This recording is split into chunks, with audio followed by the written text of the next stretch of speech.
Message from Sunnahfollowers. This is from Sis Laila. We need to unite. Sisters, wear your hijab. Wear your beards. Be proud of your beards. Stay home, stay in your home. Stand up, unite, and stand for Allah subhanahu wa ta'ala. That's right, Sally. We all should stand up in solidarity, not transgressing the limits of Allah, but standing together with patience and understanding. This is Sunnahfollowers. With dignity, humility, and balance. If you want to learn about how to balance and maintain your faith every day, you need to be here at 6:30 p.m. Eastern, being taught by Laila Nasheeba, streaming on all major platforms. Channel Sunnahfollowers. Hope to see you there, inshallah.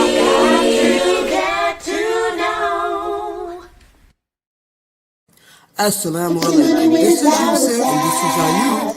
And if you are benefiting like we are from the classes and the ongoing programming and tuning into the Sunnahfollowers, please donate. Let this be an ongoing sadaqah jariyah on your behalf. You're helping the kids, the conference, and everyone seeking knowledge. And it's a wealth of information every day you tune in. Don't forget, you are being rewarded for your generous donations to keep this programming on air. You know, just like what you're hearing, put your dollar where the dollar's at. Right here on Sunnahfollowers. Don't forget, donate. Right here to Sunnahfollowers and Assalamu alaikum rahmatullahi wa barakatuh. Assalamu alaikum, brothers and sisters. Listen, we are in dire need of donations to keep these shows running and available for you 24/7. So that means when you're in the car, it's available for you to listen to. Whether you're at work, streaming, playing a game, it's available for you to listen to. Rowing your deen and learning about the beautiful, beautiful, beautiful different topics of Islam. Listen, one of the heaviest deeds that could be placed on your scale on the Day of Judgment is sadaqah jariyah. Yes, I know, I'm trying to build deeds daily. So you can too. So listen, feel free and please, from the bottom of your heart, donate to this wonderful cause, wonderful website and platform to continually push out shows that will benefit you and the Muslim Ummah. Yes, you can donate by going to the sunnahfollowers.net website, pressing the donate tab. You can also scan the QR code in YouTube on the far left top of our videos that are streaming. Listen guys, this is very important and take this as important. We want to keep this programming available for you 24/7 so that you have access in your car, anywhere you choose to tune in to this wonderful programming. Yes, guys, it's all at your disposal. So listen, feel free to donate. Once again, remember, sadaqah jariyah, one of the heaviest deeds on your scale on the Day of Judgment.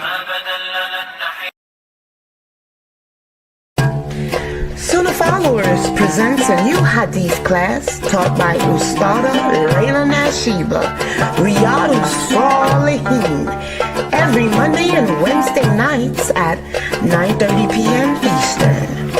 Hope to see you there. Streaming on all major platforms. Channel Sunnahfollowers.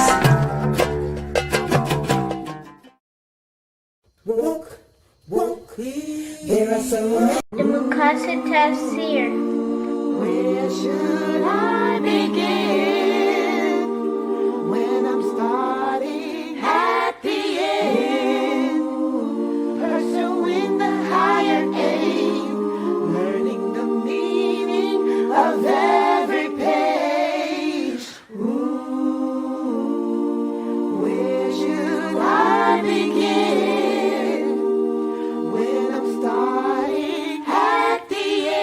Another addition to your Islamic education, Maqasidic Tafsir, Healing and Government, the transformative path of Sabah as-Tiwal, written by Dr. Kareem Abuzay.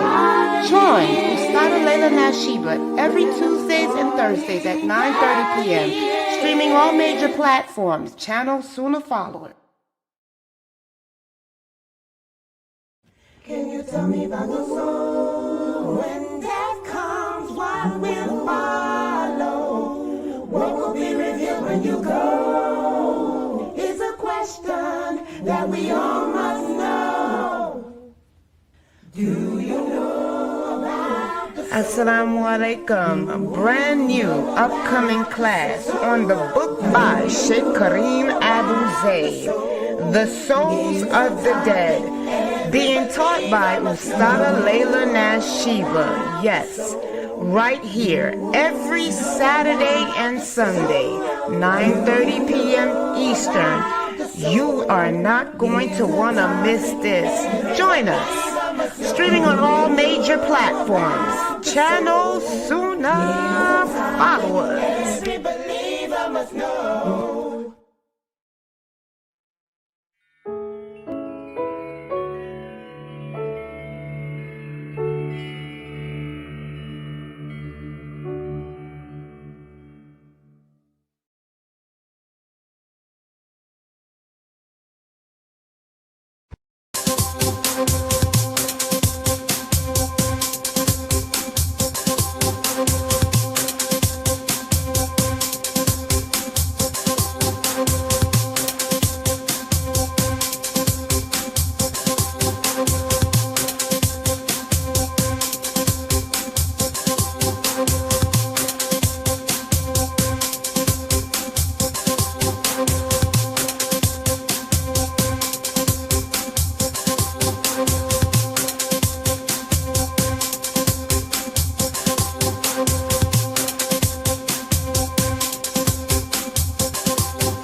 This week on the Ask Sister Laila Live show, we will be exploring the topic of pride. The differences in good pride, where Islam encourages gratitude, dignity, happiness when receiving Allah's favor, which should be rooted in thankfulness and rejoicing in Allah's mercy. And the distinction between arrogant pride, which is forbidden, which ultimately led to the downfall of Shaitan. So, what are the hadiths and what does the Quran say about the topic? What are the consequences and the remedies that may help? Please join us this Friday at 9:30 p.m. Eastern as Ustada Laila Nasheeba explores on this very intricate and explosive topic on pride. How to recognize it, stop it, and live a life opposite of it. Streaming on all major platforms. Channel Sunnahfollowers. Join us every Friday at 9 p.m. Eastern for the Access to Laila Live call-in and answer show. Please join Ustada Laila Nasheeba. If you have any questions in regards to this theme, call in at 862-370-2838. Now streaming on various platforms right here on Sunnahfollowers. Sister Laila Live, Sister Laila Live, weekly for the show at the hour. Ask Sister Laila Live, Sister Laila, invite your friends and family, make it cozy. Ask Sister Laila.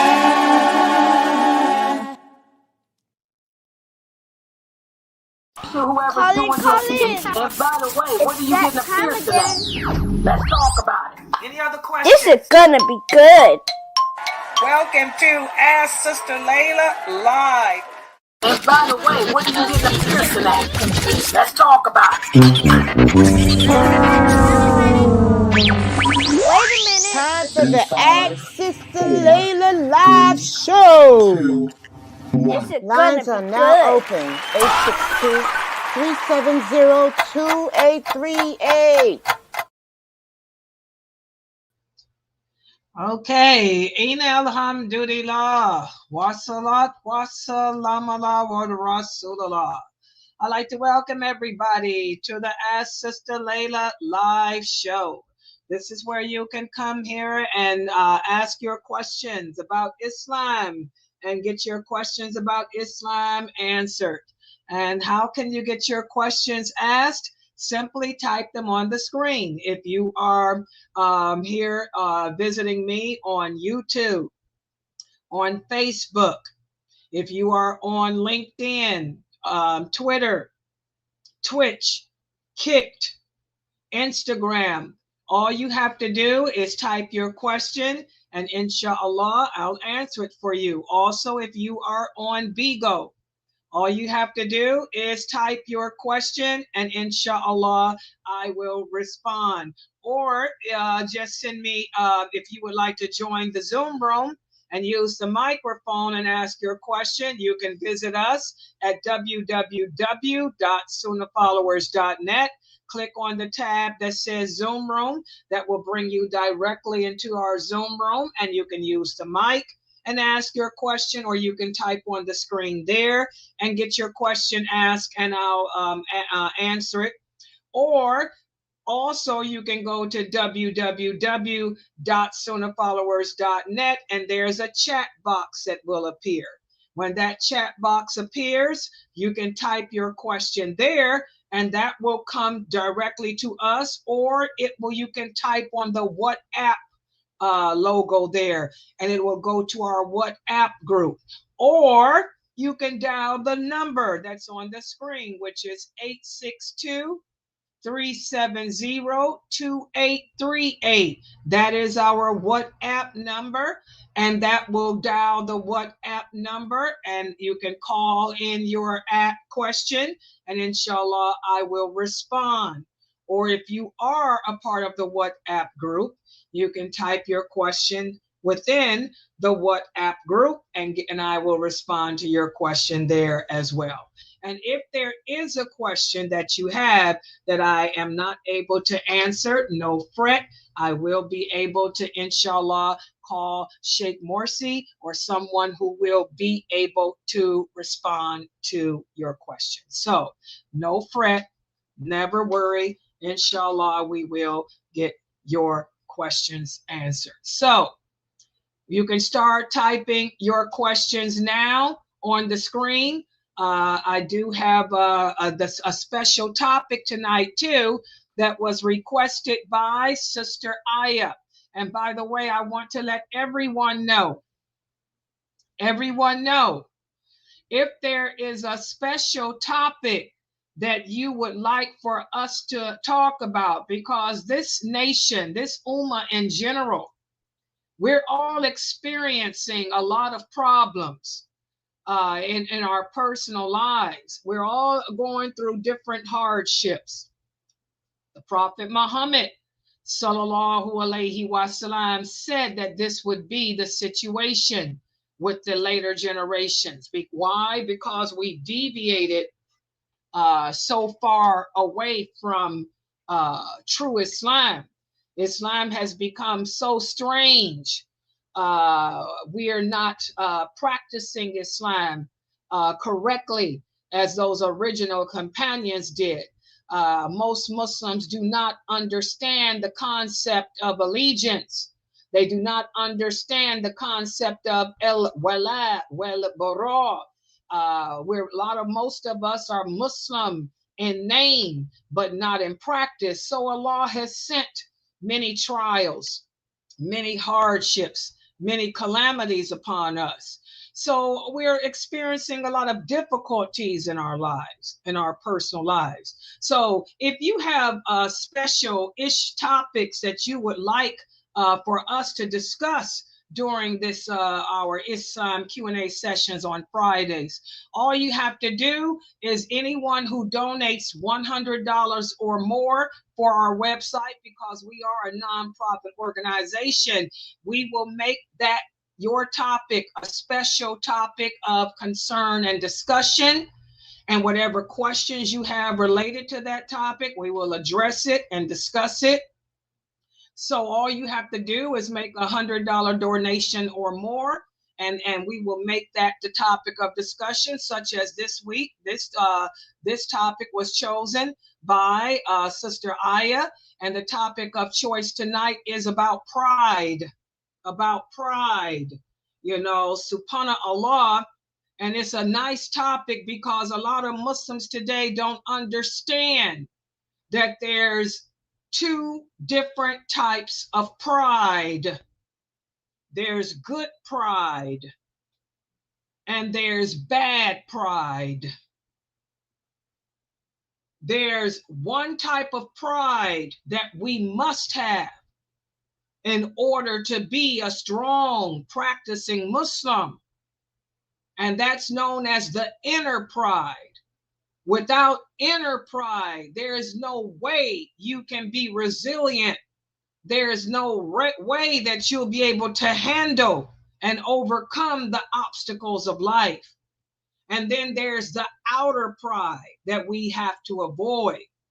Okay, so again, if there's a special topic that you would like for us to speak about during the Islam Q&A show on Fridays, please, all you have to do is make $100 donation or more and send me an email requesting that topic and whatever questions you would like for me to address. And I'll even add more questions to it from the new shahadas and stuff here. And we'll make that a topic for you. It can be about whatever topic you choose, relationships, you know, marriage, divorce, whatever you are dealing with in your personal life. We try to keep everything maqasid here as Sunnah followers, you know. So keep that in mind. And by the way, we don't have a topic for next week. So you can be your topic can be first for next week. If there's something that you're dealing with in your personal life that you like for us to address next week is available. Oh yeah, it's open. $100 donation needed, because by the way, nonprofit organization, it costs $2,000 a month to run this website. Look at the rewards you're getting. Whatever blessings Allah is giving us here at Sunnahfollowers for teaching Islam in its truthfulness with the understanding of those original companions, you will get whatever reward Allah is giving us. Plus, what better gift to give this ummah other than the gift of true knowledge, true hikmah, which is understanding of this deen. So make those donations and send me a topic.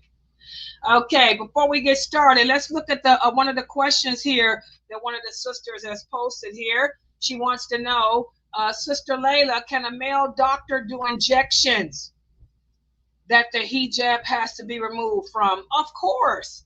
I want you guys to know that there's exceptions to everything in Islam. A Muslim woman, we have to cover up. No man who is a stranger can see us uncovered. However, there's exceptions. The exception is, of course, unless there's a medical reason. Okay, if I'm having a baby, my doctor is a male, he can see my private parts. He's delivering a baby. Okay, if I'm having surgery and my doctor has to operate on my legs, he can see my legs. So of course, there's exceptions to everything in Islam. Okay, there's always exceptions to everything. Just like if I'm stranded in a desert and there's no water to drink and I'm dying of thirst, if I come upon a beer, a can of beer, I can drink that beer if it's going to save my life. So of course, there's exceptions to everything. So if you have to have surgery, okay, and you have to remove your hijab so the doctor can do surgery on your head, of course, you remove the hijab, okay? When I had to have knee surgery done on my knees, the doctor that did my knee surgery was not a female, he was a male. And he removed, he saw my legs, he had to remove, I had to take my abaya, he took that abaya up so he could do the knee surgery, yeah. So if your male doctor has to give you injections in your neck because, say, for example, you have migraines, They now have give you injections. If some people have migraines that are so bad that you have to get it, you can get injections in the back of your neck. So you have to remove your hijab so he can inject you in the back of the neck. Yeah, you remove the hijab so he can inject you in the back of the neck. Exactly. That's different. That's a medical reason. And Allah knows best. He's a professional. He's a doctor. He's not trying to have sex with you. He's not trying to turn you on. And usually now, and when the doctors do that, they always have another person present. Even in the medical field nowadays, when the doctor is doing surgery on you, he's not alone in the room with you. He has to have people in the room with him to make sure he's not violating you. So he's not alone with you either. There's other people in there to make sure that he's not violating you. And the same for a female doctor. If it's a female doctor and she has to do injections on a man, she can do that too. And there's always somebody with her as well. So Allah is merciful, and Allah is just. He makes the rules, but he also sets exceptions to the rules too. Medical wise, there's always exceptions, and Allah knows best. Yes. Any other questions? Yeah, go ahead and type them on the screen. Okay, one of the new shahadas is asking me. She said, Sister Laila, I wanted to ask that question last week. She said, can a woman be a female doctor and have male patients? She said, I wanted to ask that. Okay, she said, yes, normally if a woman is a female doctor, she usually tries to limit herself to female patients, but there's exceptions to the rule, yes. If you have a male patient and you say you're a specialist and you specialize in something, yes, you can have male patients. But normally, like if you're just a family practitioner, most female doctors, they try to limit their profession to females. But if you're like, say you're a brain surgeon or you're a specialist, your specialty is brain surgery, or you're a specialist, yes, it can include male patients too. Okay, yes. Like I said, there's exceptions to the rule. There's exceptions to the rule. And Allah knows best. Yes.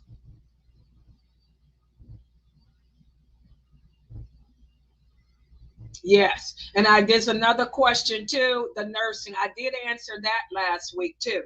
Yes, if you are a nurse and you have to treat a male patient, yes, then you can treat the male patient, because this is medical. This is to save lives. This is the exception. Yes, you can handle male patients. This is professional. This is the exception to the rule. Exactly. And vice versa. Yes, the male nurse, the same thing. This is the exception to the rule. And Allah knows best. Yes.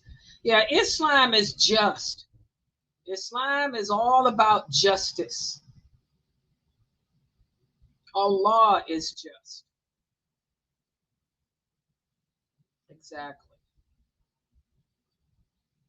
Now, that's why the medical field is such a brilliant profession. And there's blessings in that field, as long as you don't abuse it, because we've heard the cases of non-Muslims who have abused that field, okay? But when we go into that field, we don't go into that field to abuse it. Exactly. Yes, and our topic for tonight is about pride. And like I said, any other questions that you guys have about other issues, just type them on the screen and I'll get to your questions. And if there's any questions on Instagram, let me know. Awa. But yes, here's another one from Sister Hannah. Let me address hers. Sister Hannah wants to know, Is it permissible to pray for the deceased on the anniversary of their death by having the family cook food and gather people? No, this is not Islam. This is innovation. And I'm glad that this question comes up a lot, because unfortunately the Muslims today are so far away from practicing correct Islam that this is another one of the reasons why Allah is sending all this calamities upon us. The Prophet Muhammad sallallahu alaihi wasallam buried many of his companions. He lost a lot of good Muslims during the Battle of Badr. He lost a lot of good Muslims during the Battle of Uhud. He lost a lot of good Muslims during the Battle of the Ditch. He lost a lot of good Muslims over and over again. You will not find any hadith on planet Earth that's authentic that says that the Prophet sallallahu alaihi wasallam, nor Abu Bakr, nor Umar radiallahu anha, or any of the companions used to sit around on the anniversary celebrating the birthday or the anniversary of anybody's death, having food and gatherings. So this is not from Islam. This never happened during the Prophet Muhammad sallallahu alaihi wasallam's prophethood, nor did it ever happen during the caliphate of any of the righteous caliphs, nor during the lifetime of any of those original companions. So this is a big innovation. This is shirk. This is also shirk. This is associating partners with Allah. This is an action of disbelief in Allah and everything else. Because remember, these are actions of worship. We don't worship anyone but Allah. Okay, we don't worship the dead. This is all carryovers. As Islam spread throughout Africa, as Islam spread throughout Asia, people converted to Islam and they brought their pagan customs into Islam. People used to worship the dead. People used to celebrate the death of the dead. And when they converted into Islam from the different African tribes, when they converted into Islam from the different Asian pagan tribes, they brought these pagan rituals into Islam. This is not Islam. So no, it's not permissible to do this. This is shirk. This is associating partners with Allah. We don't do this, guys. You have to stay away from this stuff. Remember, our allegiance is to Allah. Our allegiance is to his book. Our allegiance is to his prophet, sallallahu alaihi wasallam. Our allegiance is to his religion. It's not to the religion of our ancestors. It's not to the practices of our ancestors. So we have to let go. We have to let go of our pagan practices that come from our ancestors. That's the verse that we went over in our class yesterday. That's the verse of the Quran that we went over in our Metcalcitic Tafsir of Surah Baqarah yesterday. We have no attachment to what our forefathers did. Y'all understand that? We don't celebrate the anniversary or birthdays of death of any of our families or relatives. Is that clear, everybody? This is El Wala, Wal Bara. This is part of the Shahada. This is part of that testimony of faith. This is part of La ilaha illallah. Okay? Okay. All right.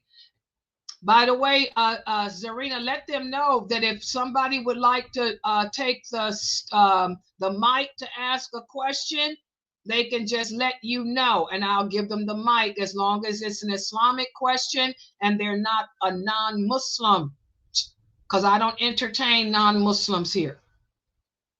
This is a website for Muslims. Okay, let's see. What other questions we have? Yes, Sister Khadijah, you are exactly right.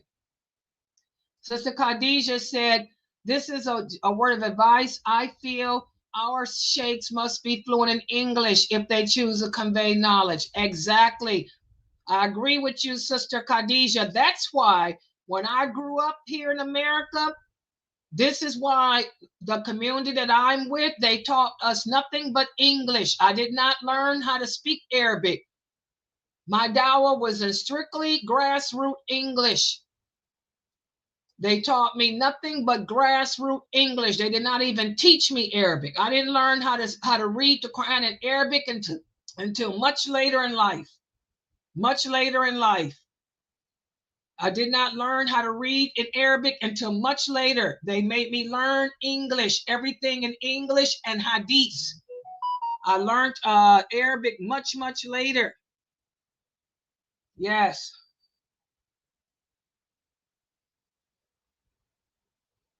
I agree. Yeah. Yeah, that's why I'm teaching these books, Sister Khadijah. That's why you got me. By the way, sisters, that's why you got Laila Nasheeba here. I'm teaching you guys these books in English. That's why you guys have Laila. I'm teaching y'all these books in plain, simple, grassroots English. I'm teaching y'all these books in grassroots English, and I learned from the best teachers. My teachers are the best. I've had the best teachers. My teachers were better than theirs. That's the truth. My teachers are better than theirs. I'm older than them. Would y'all believe I'm older than these brothers? I've been doing dawah longer than them, and I'm older than them. And my teachers were the best. Oh, yeah. One of my teachers is Yusuf Qadardari. Yusuf Qadardari was my teacher. Umar El Eshkar was my teacher. And Sheikh Abu Atayib is still my teacher. The best. Three of the best.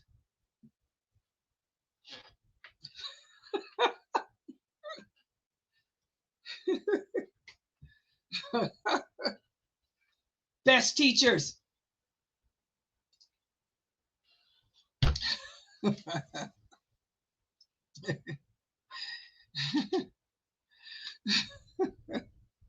I understand. Yeah. Yeah. Yeah, that's the problem. The language gets lost. I agree. That's why I've been doing this. And guys, I've been teaching these classes. I've been teaching this stuff for over 50 years. I've been teaching Akida for over 50 years. I've been teaching this stuff. Most of this is Ibn Taymiyyah's work. I've been teaching this stuff for over 50 years, since 1986 on the internet. If you guys listen to my lectures are on the internet since 1986, when the internet was first formed. I've been teaching all of this, the awliya of Allah. Who are the allies of Allah, the allies of Shaitan? I've been teaching the same stuff over and over since 1986. I sure have. The lawful and the unlawful, over and over and over. Nobody just ever listened to me because I'm a woman. Because we're women, they don't listen to us. Women like to learn from men for some reason. For some women, for some reason, women don't want to learn from another woman. They rather go running after the men. They like to run after the men. But I've been teaching these classes forever. Forever. All my lectures are on the internet. You hear same stuff over and over and over and over and over. Paradise and hell, over and over and over. I've been teaching paradise and hell, how to soften the heart, how to purify the heart. Who are the allies of Allah? Who are the allies of Shaitan? Same stuff. Over and over. Nobody listens. Yes. So let's talk about the pride. Now, there's two different types of pride, guys. The Prophet Muhammad sallallahu alaihi wasallam said there's two different types of pride. Inner pride and outer pride. We have an authentic hadith. What's the source? Sahih Bukhari. A man came to the Prophet sallallahu alaihi wasallam. He said, "O Prophet of Allah, I like to have nice clothes. I like to have a nice pair of shoes. I take pride in having nice clothes. I take pride in having a nice pair of shoes. I work hard. Allah has given me money. And I like to show my gratitude towards Allah, by buying nice clothes, buying nice shoes. Is that being arrogant? Is that being prideful?" The Prophet sallallahu alaihi wasallam said, no. He said, you should. Allah likes for us to show our gratitude to him by taking pride in having nice things, nice clothes, nice things. He said pride is when you take the blessings that Allah gives you, and instead of showing gratitude towards Allah for them, you become arrogant. And instead of thanking Allah for the blessings he's given you, you accredit it to yourself, and you become arrogant, and you begin to look down upon others, and you begin to think yourself superior over others. He said, so it becomes outer pride. That hadith is in Sahih Bukhari. So there's nothing wrong with taking pride in your appearance. We're supposed to take pride in our personal appearance. You're supposed to care about how you look, sisters. You're supposed to care about whether or not your clothing is clean, that your clothing is pressed well, that you're put together nicely. Okay? But when you put the clothing on and then think you're all that and a bag of chips, and then berate others, that's what's haram. That becomes arrogance. That becomes conceit. That's what's haram. Do you guys understand the difference? A lot of Muslims don't. A lot of Muslims will say, oh, Sister Laila, she's arrogant. She's going to hell because she's so concerned with how well she looks on the camera. I'm supposed to be concerned. When I turn on this camera, I am representing all Muslim women on earth. We have a lot of non-Muslims, especially in 2025, who lie on us as a nation. They want the world to think that Muslim women are deprived, that Muslim women are depraved, that we are oppressed, that we can't be beautiful, that we supposed to be filthy, trifling, ugly and have no concern for our appearance. So I have to set them straight and let them know that's not true. I care about my appearance just as much as you care about yours. However, the only difference is I'm modest. I want to make sure that my skin is covered, that my shape is covered, but I want to be matching. I want everything to be elegant, everything to be covered, everything to be matching with dignity, humility, and balance. That's the difference. I can take pride in my appearance. I don't look down on you. Okay? I'm not arrogant. But I'm grateful towards Allah for creating me, for putting me in this position and making me a Muslim woman, a woman of humility, a woman of dignity, and a woman of balance, where I don't have to be naked to be seen. I don't have to show my women parts to be acknowledged. I thank Allah for giving me a voice and an intellect, and giving me a voice that can shake your heart, where I don't have to shake my body parts to get the attention. I shake you with my voice. I got your attention, and I don't have to strip to do it. So that's the difference. So we have to understand there's inner pride that's based on gratitude towards Allah, and outer pride that's based on arrogance. Inner pride consists of self-esteem, self-respect, self-love, and gratitude towards Allah. Outer pride is conceit, arrogance, superiority, and pompousness. Which one do you have? And it all begins with your parents.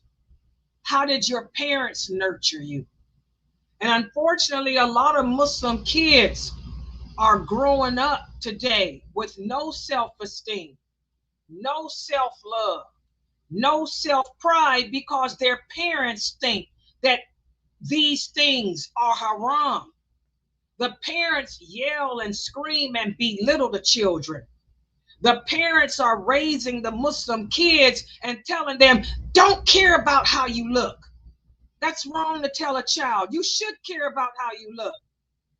Don't worry about whether your hijab is matching. You should worry about whether your hijab is matching your abaya. We destroy our kids that way. This is wrong. Okay, Sister Amina, you said a question. What question? Sister Amina, I don't see any questions from you. Sister Amina, I don't see anything from you. Can you hear me, Sister Amina? I don't see nothing from you except my question, my question. Is she in the Zoom room?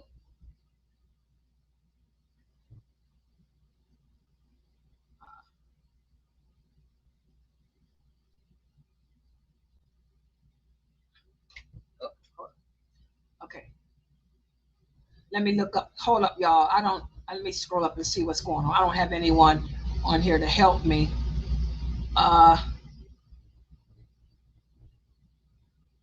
Mina's not in Zoom. Thank you. You're not going to help me.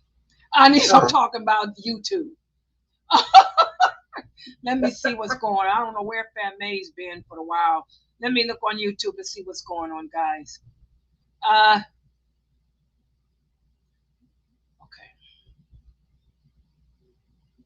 Let me see. Okay, let me see what's going on YouTube, guys. Let me see if I missed something on YouTube.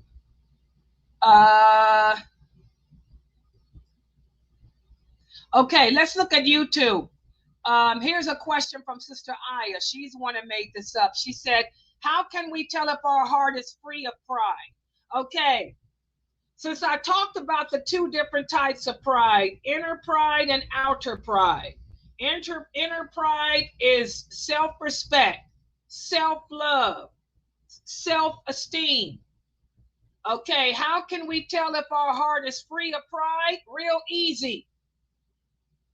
If you're walking around thinking that you're better than other people, if you're snubbing your nose down at other people, if you're showing outward signs of arrogance, if you're belittling other people, if you're talking about other people, putting down the good deeds and good works of other people, that's how you know that your heart is not free of pride. Do you understand, Sister Aya?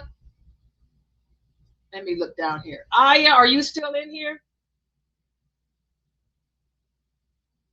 Okay. Yeah, I'm here, but I'm driving, so I can't type. Okay, so just listen, just talk. Okay, just talk in here.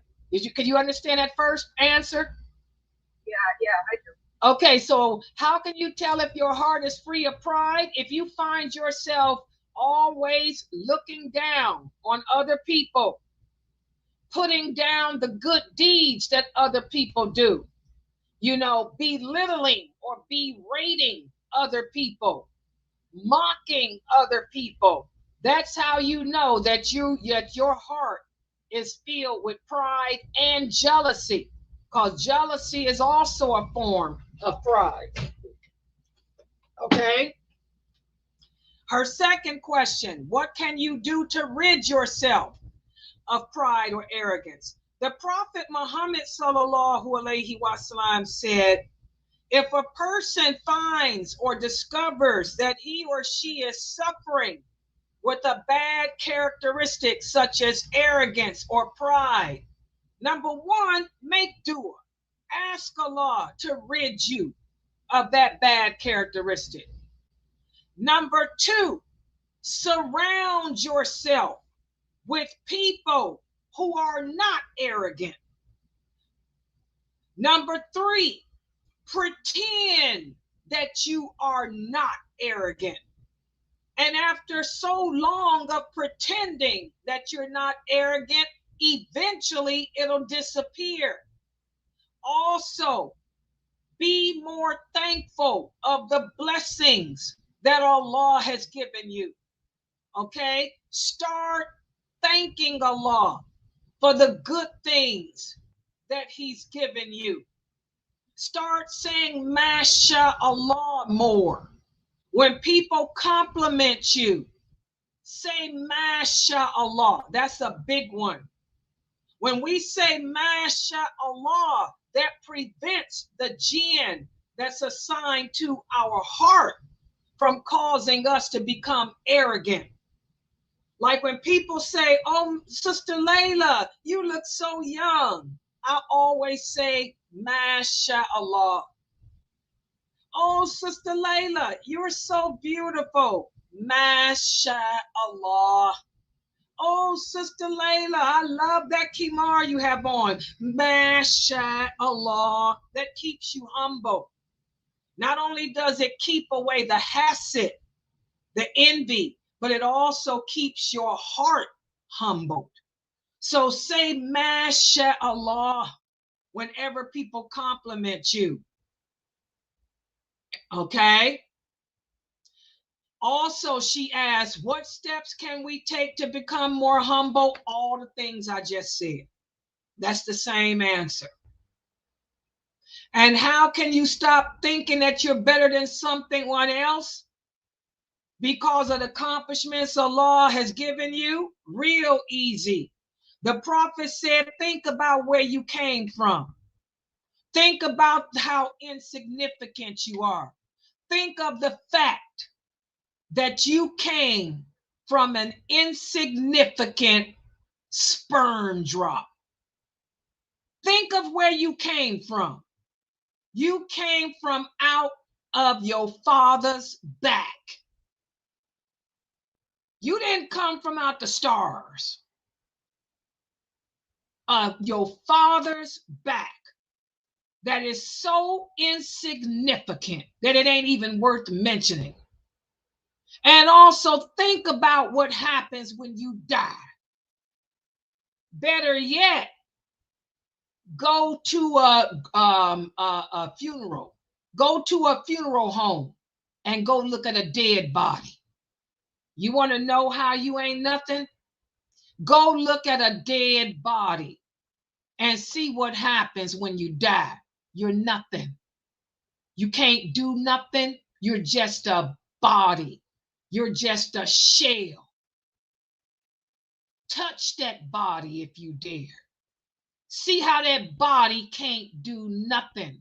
Look at how that body deteriorates.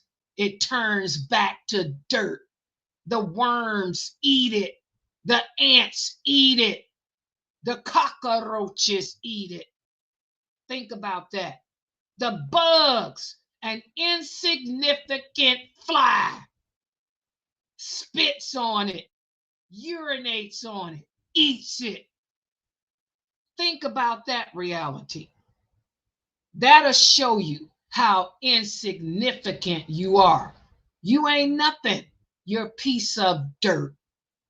You're just a piece of dirt that the insects feed off of. When we think about reality like that, that brings us down to earth to see that we ain't better than nobody else. Because just like that person that you think you better than turns to dirt where the worms and cockroaches feed off of, those same worms, those same cockroaches feed off you too. Put you right next to them, they're going to feed off you both. So your accomplishments in this world are nothing. Because you ain't no better than that person you putting down. You understand? That's how the prophet taught us to be humble. That's what he would tell the companions, to keep them humble. You no different than him. When you in that grave, them same worms, same cockroaches, ants, fleas gonna feed off you too. Your accomplishments ain't gonna save you. Your accomplishments mean nothing. And just like Allah gave you an accomplishment, he can take it away. Keep talking. Keep on talking about your accomplishments. Allah giveth and Allah taketh away. He'll take them away from you so quick. Look how many men and women fall from grace in this world. They end up with nothing. Look at that talk show host lady. She ain't Wendy Williams. She ain't got nothing now, do she? Where's her talk show? Where's everything? Keep on talking. You're going to be like Wendy Williams. That's how you keep yourself from being arrogant. Does that answer your questions, Aya? Does that answer? Yeah, that's great imagery with the words. Huh? That's great imagery with the words. Yeah, and that's what you do. The prophet said, think like that. That keeps you humble. Thank you. Yeah, but what I want you guys to concentrate on is the inner pride, because so many of us lack that. What I see when I see a lot of you new shahadas come into my classes, most of y'all don't have the inner pride. You sisters are beat down and broken. A lot of you have no self-esteem, and that's what hurts me. I'm like, how were you raised? You think it's haram to compliment someone. Okay, subhanallah. And a lot of you don't, if I compliment you, you think that it's a bad thing. What happened? Where's the inner pride? Where's the self-esteem? The self-love? Who broke you? Your parents broke you. Your ex-husbands. What happened? I mean, we have to work on inner pride. I don't see the inner pride that I was raised with. My generation, we grew up in the 60s. We were taught to love ourselves and have self-respect. I don't see kids today being raised with that self-love. I don't see it. They're being stripped of it.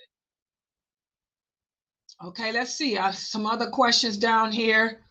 Let me see.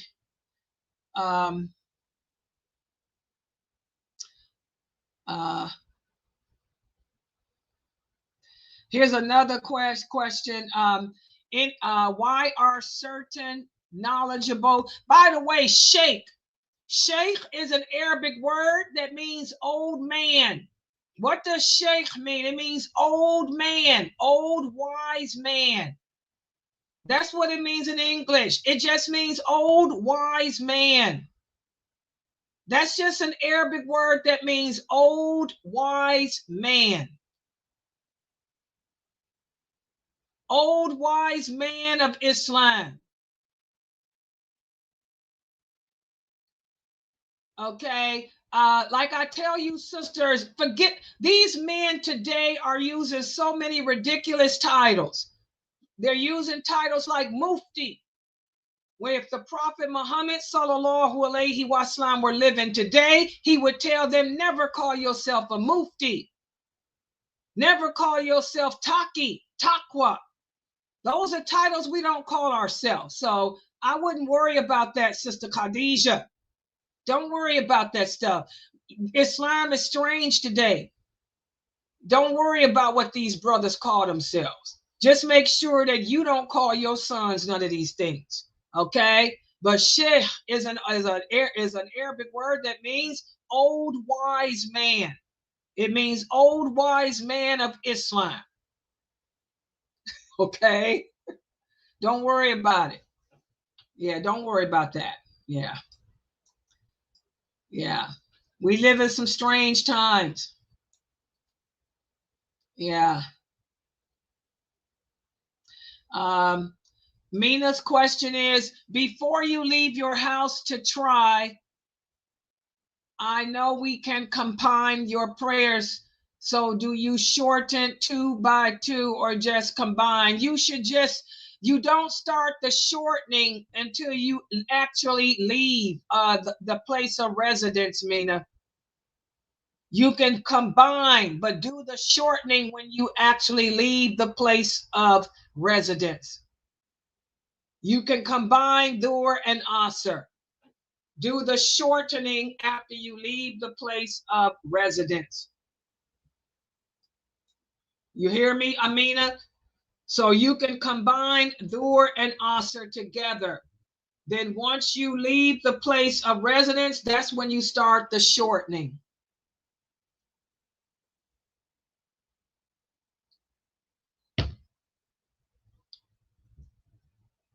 Okay.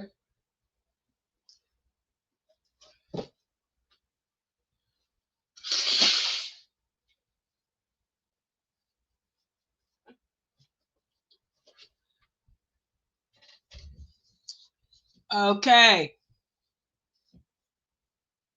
Did you get, I hope you got the question, Mina. Yeah, just combine them. Just do the, yeah, that's what you do.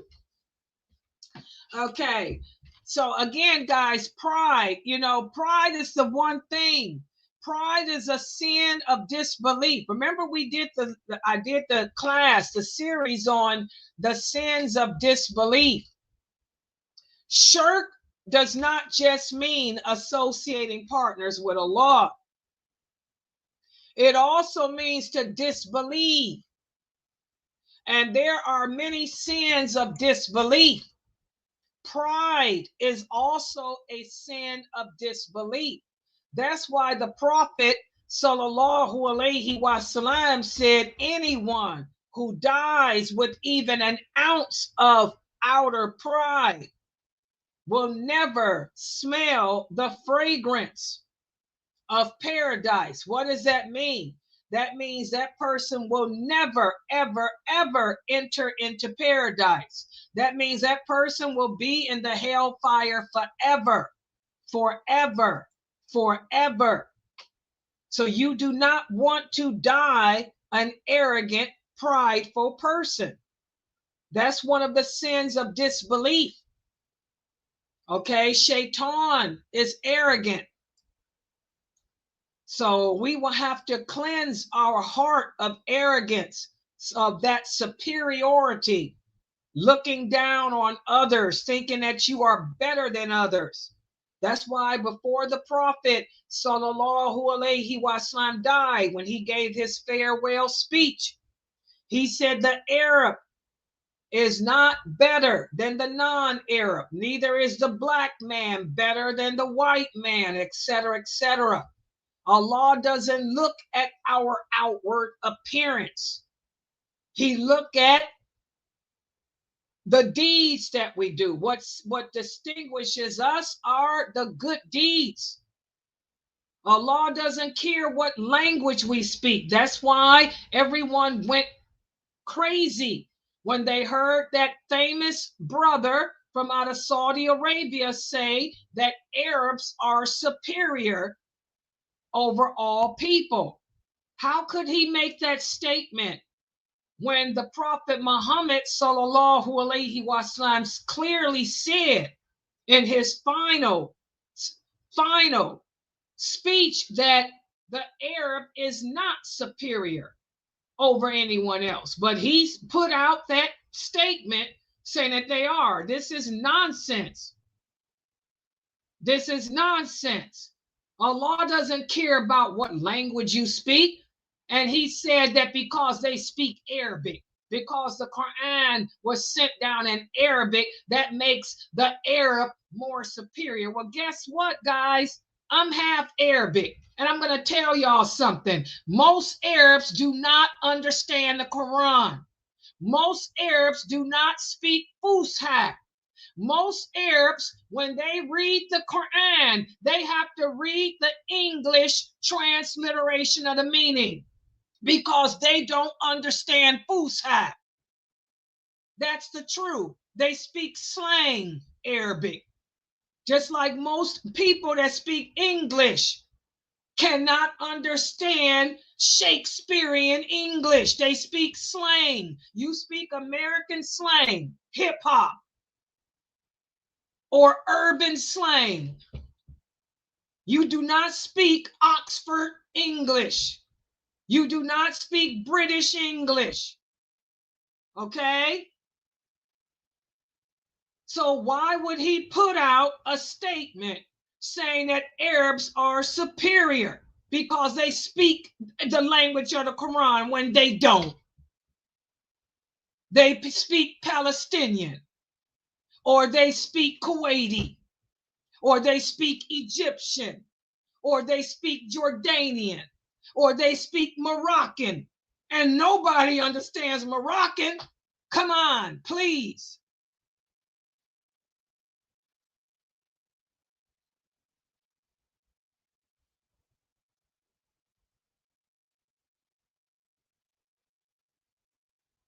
So we have to be careful today, where we take our knowledge and information about Islam from. Okay, here's another question from Sister Rifi. She said, Assalamu alaikum, wa alaikum salam. She said, my son wants to know if we need to follow a method, and did the Prophet's wives wear niqab, and do some women wear it? The Prophet's wives did not wear niqab. Niqab is not even part of the Arabic culture. That's not part of Arabic women's culture. No, the Prophet sallallahu alaihi wasallam's wives did not cover their faces. And no, women do not have to wear niqab. Allah is clear in the Quran. Allah says in the Quran, "O you women who believe, draw your kimars over your bosom." We draw them over our bosom. He does not mention face. As Aisha radiyallahu anha said, we women have to cover everything except this. And she raised her hands up. All of a woman's body must be covered except this. This is the same thing that Ibn Abbas, may Allah be pleased with him, said. The same thing Ibn Umar said. The same thing Umar said. Abu Bakr, all the original companions except for Ibn Masud. All the original companions, every single one of the original companions said, all of the woman's body is order except for this. And they all did this. Except for Ibn Masud. The Prophet's wives did not cover their faces. That was not part of the Arabic women's dress. That's part of Turkish women's dress, not Arabic women. Okay? The prophet's wives did not cover their faces. I don't know where this comes from, but it's not in any hadith. They didn't do that. What they would do, though, in times of war, when the women would go out, they would go out in a group to answer the call of nature. As they did not want the men to see who was who, because so no one would kidnap any of the women, so no one would know whose wife was who. They would walk out, and as they passed by a group of men, they would do this sometimes. Then they take it down. Or what was popular in Arabic women's culture, they wore hoods like this. They bring their hijab forward and do this like you see Laila do. They wore their hood. This was the dress of Arabic women in the 6th century. In the 6th century, Arabic women wore this. You see how Laila looks? We wore hoods. The same way you see the Moroccan women today do still. Egyptian women do the hood thing still too. We wore hoods and we would bring it forward so you couldn't see our eyes. Because as Aisha radiallahu anha says, the eyes are the key to the soul. So they would wear their kimars and bring it forward so you couldn't see who was who like this. You can't tell who I am, right? If my eyes are covered, you don't know who I am, because the eyes are the key to the soul. They're unique. When I move my hood back, you can see that I'm Laila, because my eyes are unique. If I wore niqab, you could still tell I'm Laila, because this is my family. You can look at my eyes. You can still say Laila is Sadat. I'm Sadat because of my eyes. That's the Sadat family. Arabic women did this because you can't hide our eyes. That's why in Islam, a woman cannot remove the eyebrows. The eyebrows are changing the creation of Allah. When you remove your eyebrows, that's changing the creation of Allah. Your eyebrows is your fingerprint. Your eyebrows tell you what family you come from. So if Aisha and them were going out past a group of men, they would bring their kimar forward like this. So you couldn't tell who was Aisha, who was Salama, because the eyebrows, the eyes is the fingerprint of the person. See? There's the Sadat. Eyes and eyebrows. That's our fingerprint. So whoever told you that they wore niqab, we don't know where that comes from.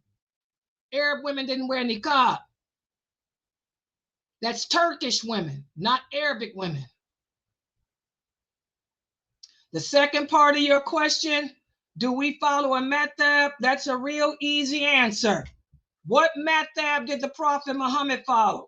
Did he follow Imam Malik? Did he follow Imam Shafi? Did the Prophet Muhammad follow Imam Hanafi? Those men were not even living. So I think that answers your question. If we have to follow a madhab, then that means the Prophet Muhammad had to follow it. So what madhab did the Prophet Muhammad follow? What madhab did Umar follow? What madhab did Aisha follow? Remember, Allah says, obey me and obey my messenger.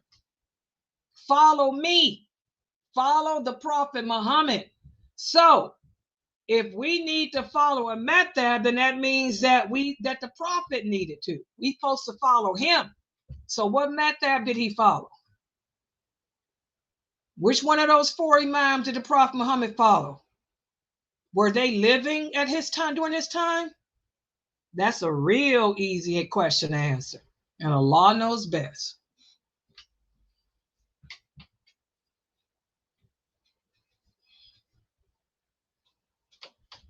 Next question. Any questions in Zoom, in my Zoom room?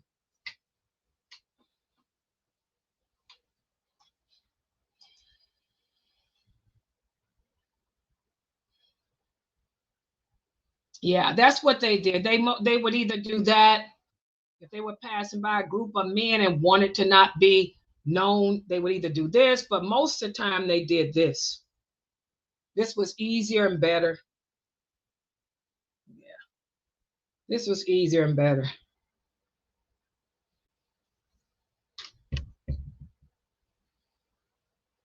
You see it in the movies too. When y'all look at the movies, ain't that how y'all see them doing for the Arabic women? That's what the women in Arabia did. The Arabian women, yeah. Can't tell who they are. You can't tell what family they come from or nothing, because the eyes and the eyebrows. Now do y'all see why that's changing the creation? You can't change the creation of Allah. I don't care what fatwas these famous brothers put out.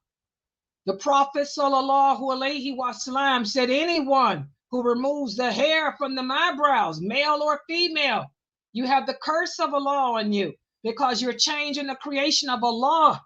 Your eyebrows is your fingerprint. You can tell what family, what tribe you are. What you can tell your family, tribe, and everything from those eyes and eyebrows. The thickness, everybody's eyebrows are different, unique. They can't be duplicated. Allah, yeah, makes sense, doesn't it? Exactly. The sister here said, yeah, because everybody, she said, everyone in her family has eyebrows that go up. And yes, that's your fingerprint. Changing the creation, aren't you, by arching them? It makes sense. See the hikmah of Allah. Allah's hikmah, his wisdom. So now you're going to obey Allah, or are you going to obey those brothers in Texas?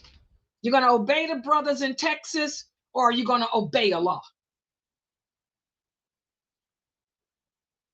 Hikmah. Exactly. Can't nobody outsmart Allah. Yes. Yeah, go ahead, sister. You got some questions in there? Go ahead. You can ask them.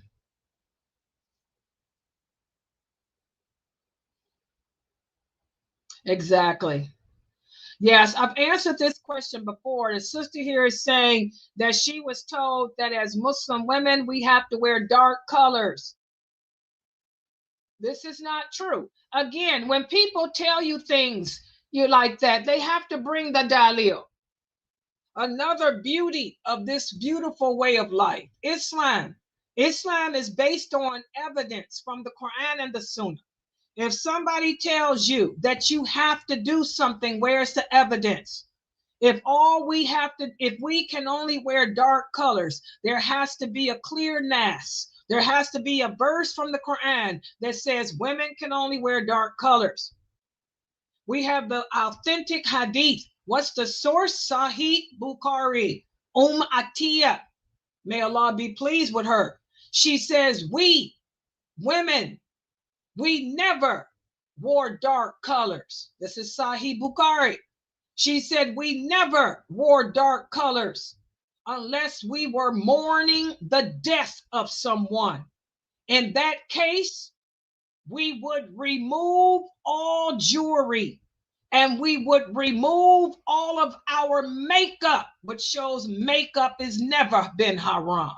Makeup is not haram either. The women wore kohol too. They wore makeup outside the house. She said we never wore dark colors unless we were mourning the death of someone. In that case, we would remove all of our jewelry and we would remove all makeup. And we would only wear dark colors until the mourning period was over. Afterwards, we would put on our regular colors and our makeup and resume. That's how they could tell if a woman was in mourning. She would wear dark colors, no makeup, no jewelry. Sahih Bukhari Atiyah. May Allah be pleased with her. We have to learn these hadiths. Okay.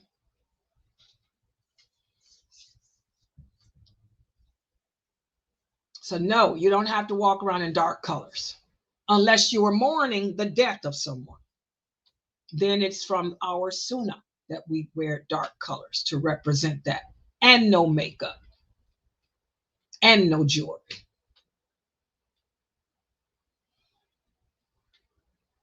And no perfume. No perfume either. Okay.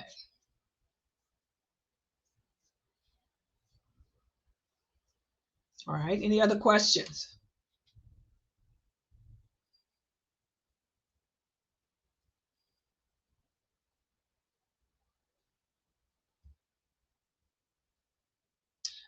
Okay, the sister here is asking, she said, some of us new shahadas, we came together and we prayed together.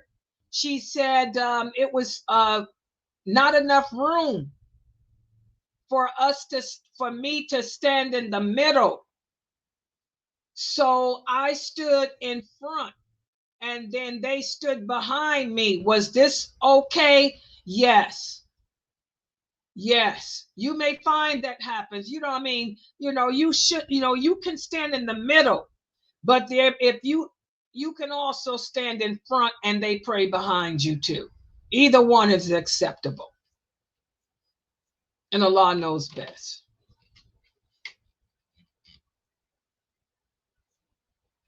She said one of the sisters called the iqamat. Is that okay? Yes.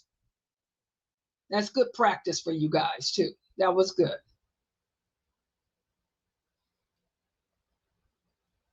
She said it was my house, so I led the prayer. That was correct too, right? Yes. Yes. Remember we went over that hadith. It was your home, so you lead the prayer. Now, if you wanted to let someone else lead, you could have. You would relinquish that right to them. Yes, you did the right thing. I'm proud of you.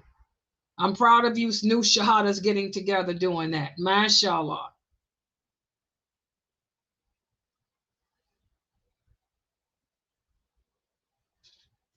If a woman is praying, okay, and she can wear an abaya that comes down to cover the top of her feet. But if the abaya slips up, then there's no harm on her, because it happens sometimes. Sometimes a woman is praying and she has, remember, when it comes to the prayer, the rules are not as stringent. A woman may have an abaya on to cover the top of her feet. Okay. So a lot of times, like for myself, I may have been praying with a abaya on to cover my feet, and I try to stand on top of it. But sometimes when I stand on top of it, maybe it comes undone. The laws of prayer are not, when you're praying, is not as stringent. It's not as strict. So if it comes undone, and inshallah, it's your intention that counted. So it may not necessarily be invalid. No. Just like when a woman is praying, the clothing doesn't have to be as loose either. So no, brother Shahid. That happens to me a few times. We try to stand on top of the abaya to keep the top of the foot covered. But if it comes undone, Allah still grades us on the intention. And Allah knows best. Yeah, the dress for, and we talked about that when we did the class on prayer. For the woman, praying and dress is not as, the rules are not as strict.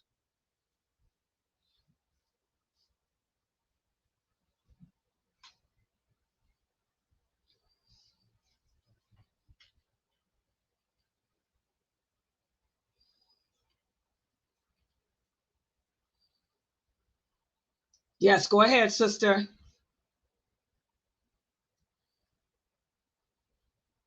Okay, she said, I remember we talked about how there is no iqamet nor adhan for a woman. So that means that I don't have to call the adhan nor iqamet, especially if I hear that the people, if I think there's people listening, right? So I don't call the iqamet or adhan. Correct. There is no iqamet or adhan for a woman. That means a woman doesn't have to call it. Why? Because it entails beautifying her voice. And again, Allah makes these rules for the protection of women. If a man hears a woman calling the iqamet or calling the adhan, that means he knows she's by herself in that house. And what does that mean? He can come in that house and try to attack her. Y'all see the hikmah, the wisdom behind Allah and his rules, his laws is all for our protection. So a woman doesn't have to call the adhan. A woman doesn't have to call the iqamet for herself.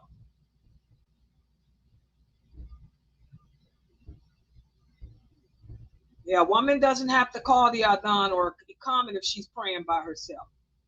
It's for your protection. Some man hear you in there doing that. He knows you by yourself.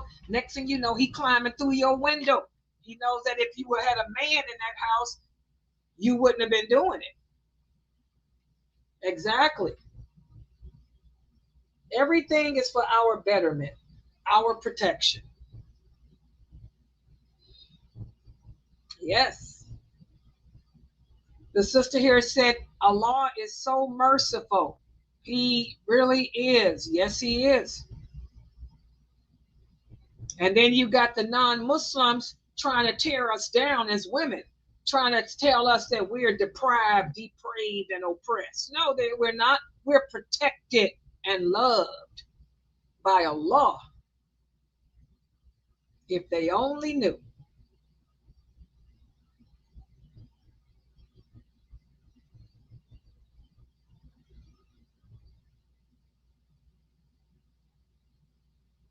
Okay, the sister here says, can you tell me, Sister Laila, how to open the door when I'm praying? If somebody is at my door. Okay, this is a good question too. Just remember, sister, the key to that is as long as you do not break facing the direction of the Qibla. That's the key to that. You have to maintain facing the direction of the Qibla. If you break facing the direction of the Qibla, then you break the prayer. Okay, so if you're facing the direction of the Qibla and someone, if your kids, say your kids come home from school and you they're knocked at the door, you know, long as you keep maintaining that direction of the Qibla, you can walk to the door, open it, let them in and go back. But if you have to turn from that break direction of the Qibla, then you have to redo the prayer. You understand? So that's the key. The pillar of that is don't break direction of the Qibla. Maintain that direction. And you can wave to them. You can open the door and wave to them and keep on moving. Yeah. Yeah. Exactly. And by the way, guys, I want you guys to remember, go to the YouTube channel, click on the tab that says shorts, because I did put all this week's shorts. The shorts from the classes this week are all on that tab from the classes, inshallah. Yeah. You know, make sure you guys check out the shorts from this week and share them to your social media platforms, inshallah. Yeah. Yeah, go ahead. You got more? Can I have a male Uber driver if it's just me in the car? Remember, there's always exceptions to the rules, guys. Again, there's exceptions to everything. You got to get to where you got to get. You got a male driver, you got a male driver. Get to where you got to get. Just make sure you got some protection. So if he wants to get flipped, you can mace and lace him and keep him going. There's exceptions there. What you going to do? Not be able to get home because it's a male driver? Remember, guys, Islam is easy. Use common sense. There's exceptions to everything. When Aisha, radiallahu anha, was lost in the desert, who came and found her? It was a male who found her in the desert. What was she going to do? Tell him to keep moving because he was a male? No. There's exceptions to everything. Okay? We have to use common sense, guys. Yeah, Islam is not that hard. Common sense, common sense. Exceptions to everything. Yes. When I travel, if I got to get an Uber, I don't care if it's a male or a woman. I had an LGBTQ last time. I just told him make sure that he don't try no LGBTQ stuff. And I kept it moving.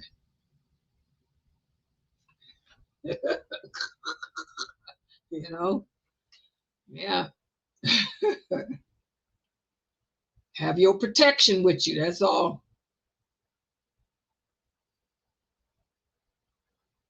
Exactly. And don't forget, guys, we need donations.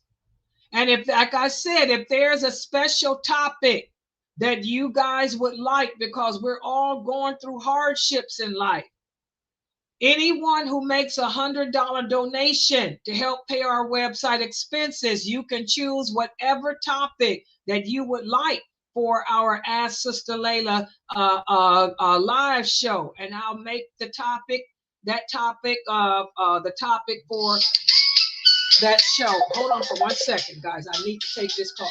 Hold on.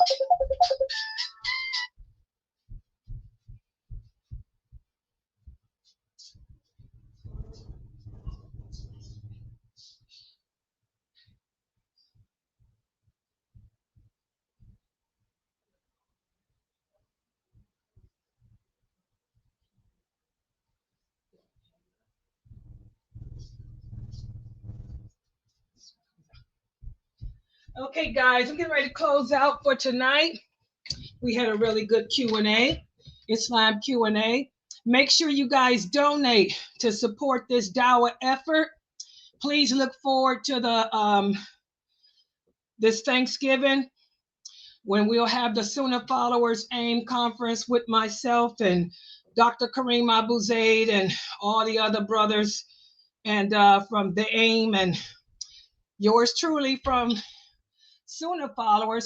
Please support this dawah effort. We need your donations. Okay, guys? Anybody that wants a special topic, $100 donation, and I'll have you here, your topic of choice. Inshallah, I'll be here tomorrow for the classes. Subhanakallahumma wa bihamdika ashhadu an la ilaha illa anta astaghfiruka wa atubu ilaik. Assalamu alaikum rahmatullah. I love you, sisters in South Africa, Japan, Inuyasha, and sisters over here in Canada. Assalamu alaikum, everybody.